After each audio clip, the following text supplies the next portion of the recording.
Everyone calls Leonard and Sheldon one of the greatest friendships in television history. The odd couple, the two best friends, the nerdy roommates who somehow made it work for 12 years. And I'm going to tell you what that relationship actually was, and I promise you that once you see it, you will not be able to unsee it for the rest of the series.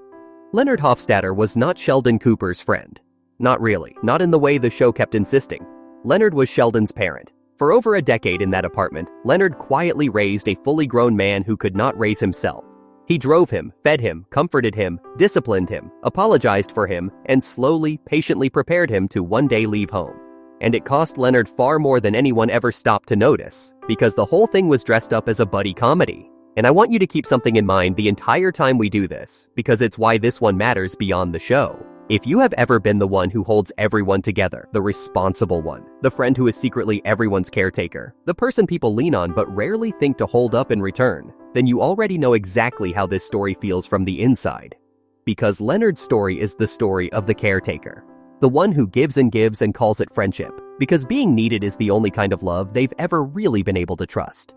So let me be precise about the claim, because I'm not saying they didn't care about each other. It's not that Leonard and Sheldon weren't close, they were genuinely bonded. It's not that Sheldon didn't love Leonard in his own strange, rigid way, because he did. It's this.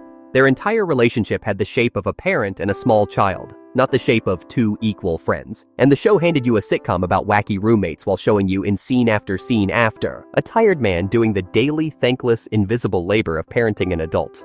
That's the engine of this whole video. The best friend who was actually a father, and the quiet price he paid for a job he never officially had.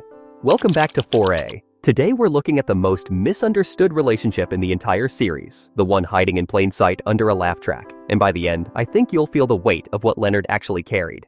Let's start with the contract, because the contract tells you everything. The roommate agreement, that massive, absurd, endlessly cited document that governs their living arrangement. The show plays it as a running joke, Sheldon's lovable eccentricity, but sit down and actually read what's in it. Leonard is contractually required to drive Sheldon anywhere, anytime he demands. To work, to the dentist, to the comic book store, the train store, every appointment. Under Section 37B, Leonard even has to provide what's called a confirmation sniff, smelling questionable dairy to tell Sheldon whether it's safe to eat. Think about that. A grown man cannot determine on his own whether the milk has gone off, so another grown man is contractually on call to smell it for him. That is not a roommate duty. That is something you do for a child.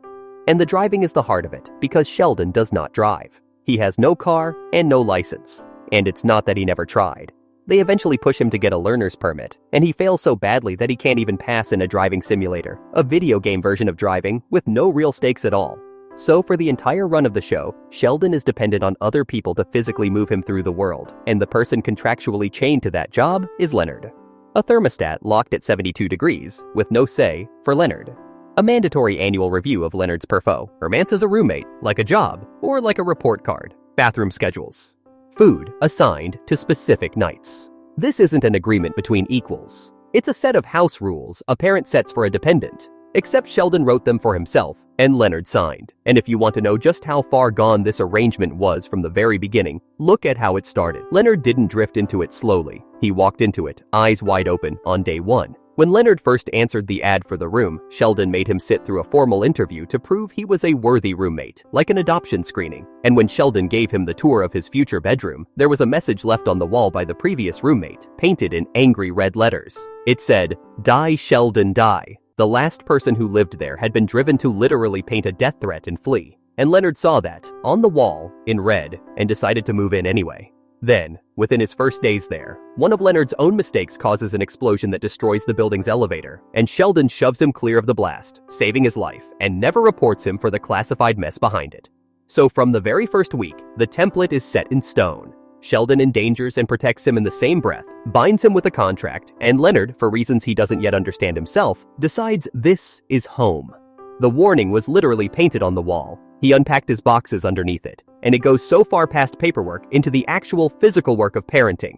When Sheldon is sick, someone has to sing him Soft Kitty, the little lullaby you'd sing to soothe a feverish toddler, and he genuinely cannot be comforted without it.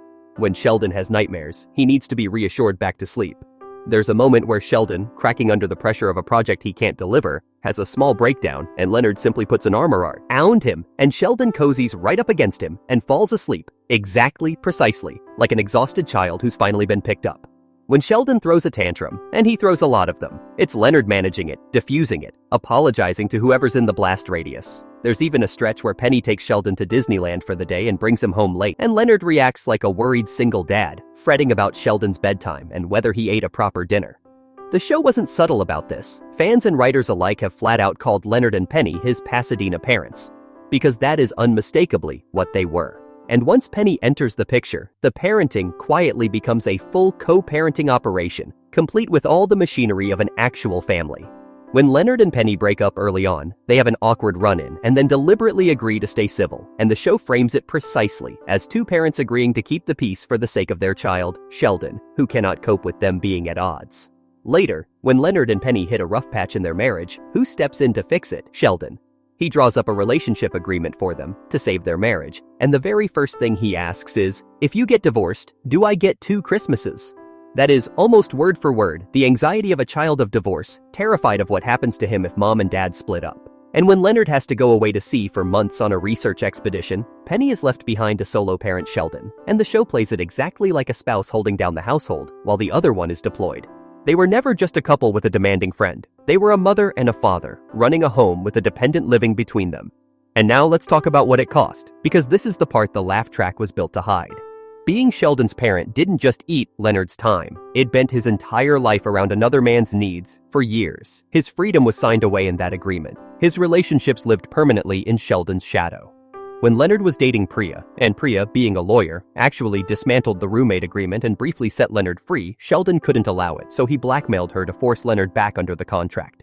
Sheldon would rather threaten to destroy his roommate's relationship than lose his caretaker. And even with Penny, the great love of Leonard's life, Sheldon was a constant third presence, a dependent they both had to schedule around, negotiate over, and account for. Leonard delayed the most important step of his own adult life, moving in with the woman he loved, in part because he couldn't figure out how to leave the man he'd been parenting. How do you move out of your own home when there's a child in it who can't be left alone? And here's a cost that runs even deeper than the lost time, because it's about who Leonard was ever allowed to be. Leonard Hofstadter is, in his own right, a genuinely accomplished experimental physicist. He runs his own lab. He does real, respected work. But across 12 years, watch how thoroughly his entire identity gets swallowed by the job of managing Sheldon. In the eyes of the show, and far too often in his own, Leonard stops being a brilliant scientist with his own ambitions and becomes, first and foremost, the guy who handles Sheldon. His achievements get diminished, mocked, treated as second-rate next to Sheldon's genius, and he mostly just absorbs it. That is what happens to caretakers. The role expands until it quietly eats the person. You start out as someone with your own dreams and your own worth, and slowly you become defined entirely by the one you take care of, until even you begin to forget you were ever anything else. Leonard raised a man the whole world would one day call a genius, and spent those very same years quietly disappearing into the work of raising him. So the obvious question is, why? Why does Leonard do this? Why does anyone sign up to parent a grown adult for 12 years, absorbing all that control, all that labor, all that lost freedom? The show gives you a funny surface-level answer.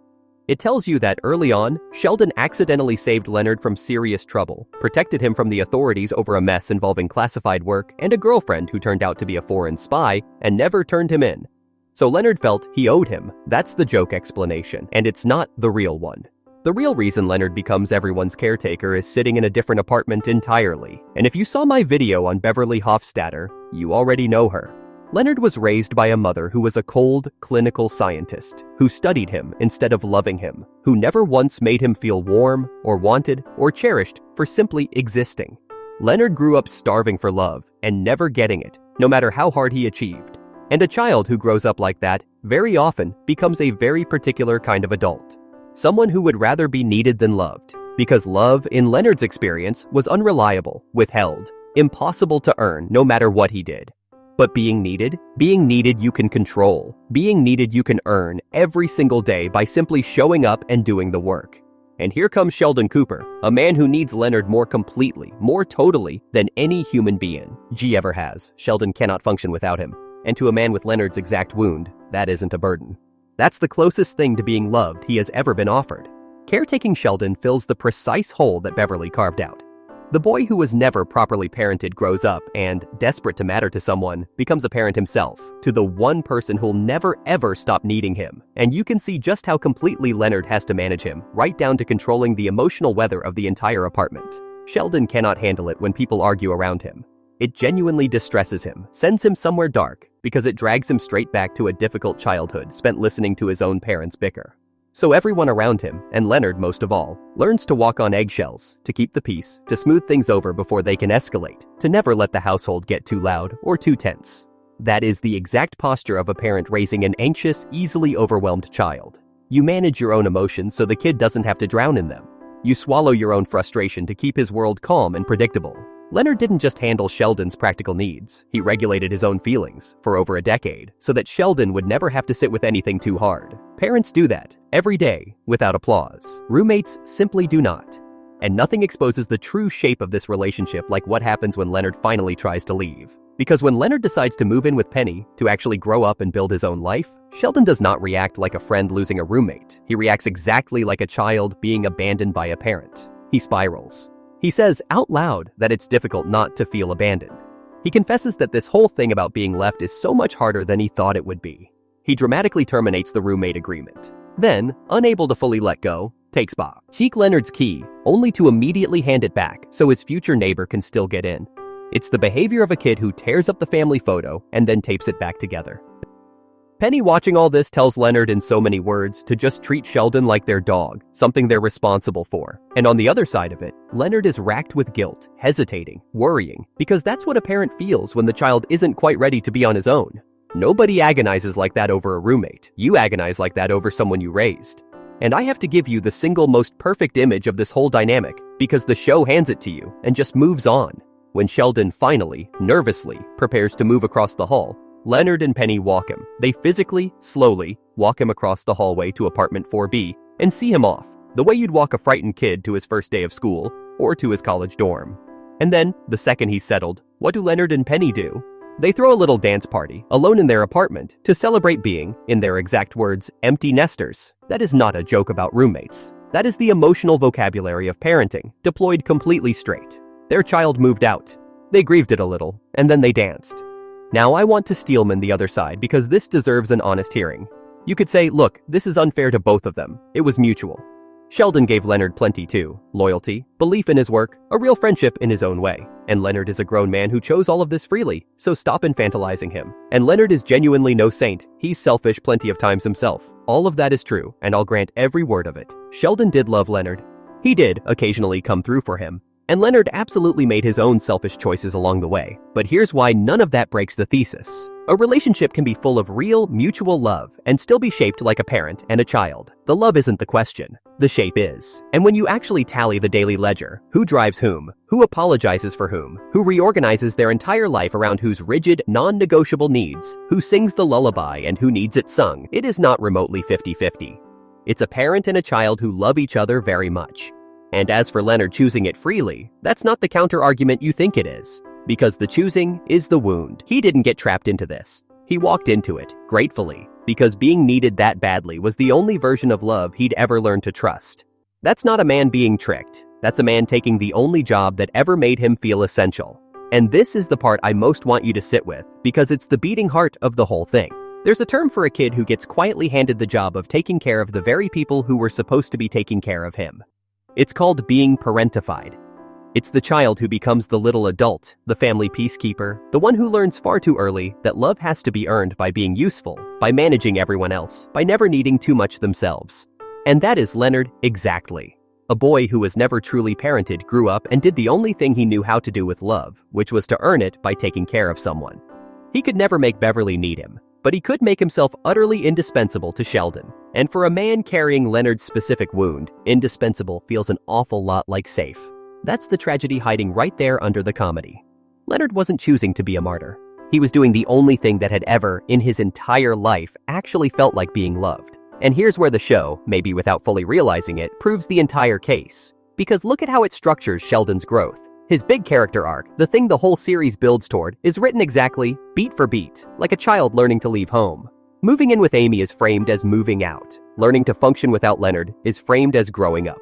And then comes the finale. Sheldon wins the Nobel Prize, the thing he's chased his entire life. And in his acceptance speech in front of the world, he finally does the one thing he has never once managed in 12 years. He turns around and he thanks the people who raised him. He looks at his friends and admits he's been difficult, admits how much they've done for him, and tells them they are his family. And Penny, watching, bursts into tears. And you need to understand why that moment lands as hard as it does, why it's the emotional peak of the entire series. It's not just a nice speech. It is the grown child, at long last, turning to the parents who gave up so much to raise him, and finally saying thank you.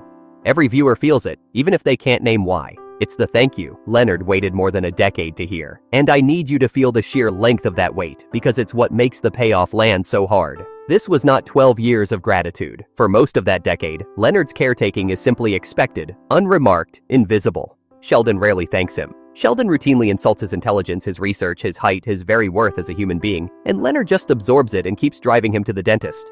That too is the reality of parenting a small child. You pour everything into someone who cannot yet understand what it's costing you, who takes all of it completely for granted, who has no way to say thank you and wouldn't think to try.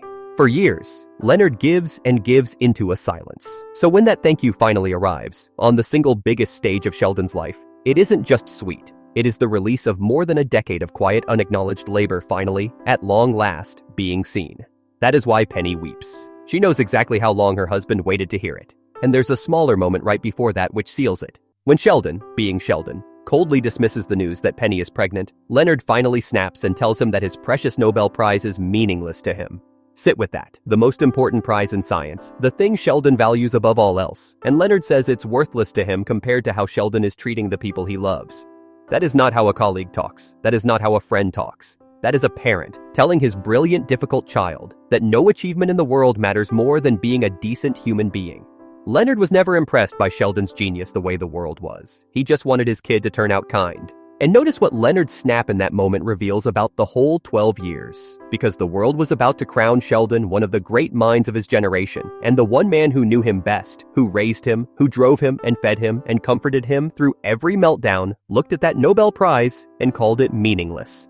Not out of jealousy, out of something far more parental. Leonard was the single person on earth who never valued Sheldon for his genius. Everyone else saw the extraordinary brain. Leonard saw the difficult, frightened, brilliant boy who couldn't even smell his own milk and loved him anyway, and only ever wanted him to grow into someone kind. The whole world was dazzled by what Sheldon could do. Leonard was just trying to raise him right. And that, in the end, is the entire difference between an admirer and a parent. An admirer is impressed by what you can do. A parent only ever really cares about who you become. So, let me land this. For 12 years, Leonard Hofstadter did not have a best friend. He had a son who never once called him dad. He gave up his freedom, signed away his choices, bent his relationships, and delayed his own happiness, and poured a decade of quiet, unthanked labor into raising a brilliant, impossible broken man into someone who could finally, at the very end, feel gratitude and love and say so out loud. And he did all of it, not because he was a pushover, and not because he owed a debt, but because being needed that completely was the closest thing to being loved that a boy raised by Beverly Hofstadter had ever been given. That's not a buddy comedy. That's one of the quietest, most sustained acts of parenting on television, performed by a man nobody ever thought to parent back. And here's what I actually want you to take from this one, because I suspect a lot of you needed to hear it. If any of this hit close to home, it's probably because you have been Leonard. You're the one who holds it all together, the responsible one, the friend who's really everyone's caretaker, the person others lean on and rarely think to hold up in return. So here's the thing nobody ever quite said to Leonard across all 12 of those years. Being needed is not the same thing as being loved. It feels close. It can even feel safer, because you can earn it and control it in a way love never lets you. But you are allowed to want more than to be useful. You are allowed to want to be the one who gets taken care of, just sometimes. You are allowed to set the milk down and let someone else smell it. Leonard spent over a decade being the parent because he never got to be the child. Don't wait for a Nobel speech to notice you deserved better than that. So the next time Leonard sighs and drives Sheldon to the comic book store for the 1000th time, look again. That's not a roommate doing a favor. That's a father, quietly raising a son who can't yet raise himself, hoping that one day, somehow, it'll be enough. And if you can't quite laugh at long-suffering Leonard the same way anymore, well, good. That means you finally saw the job he was actually doing. Before you go, stay right here in 4A, because next time we're following this exact thread, one apartment over. Because here's a question that should have been obvious the whole time. Why didn't Leonard and Penny, married for years, ever have a baby until the very last minute of the series? The answer is sitting right there on their sofa. They already had a child. They had Sheldon. And the moment that child finally moved out, watch what happens. Penny and Leonard didn't need a baby. They had Sheldon. Hit that bell so you don't miss it. Thanks for watching, and I'll see you back in 4A.